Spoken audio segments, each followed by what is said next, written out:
Hello friends, welcome to my channel, welcome to new fresh blog.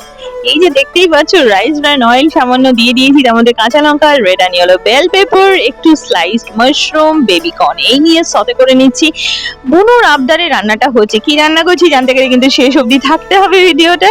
Anyway, বুনু আমাকে বললো যে রোজই তো ডাল ভাত মাছের ঝোল খাওয়া হয়, লেটস ট্রাই সামথিং নিউ দিদি।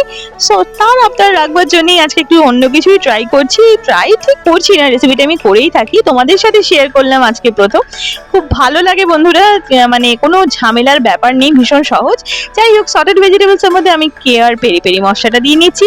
একটা কথা এখানে আমি বলে রাখতে চাই, এই মশলাটার মধ্যে কিন্তু অলরেডি অ্যাডেড সল্ট থাকে। সো পরবর্তীতে তোমরা যদি সল্ট অ্যাড করতে চাও, সেখানে কিন্তু একটু টেস্টটা মানে একটু বুঝে করো, অ্যাকচুয়ালি বেশি হয়ে যেতে পারে না হলে।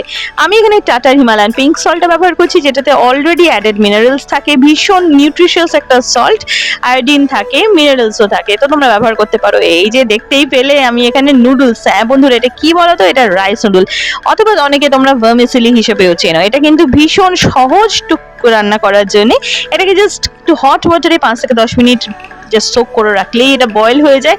তাতে সটেড মাশরুমস বা সটেড কোনো রকম ভেজিটেবলস এর সাথে, মিক্স ভেজের সাথে, তোমরা নন ভেজেও করতে পারো, একটু জাস্ট মিক্স করে নিলে হবে। আমি এখানে চিলি সসের সাথে অ্যাড করে যাদের সার্ভ করেছিলাম।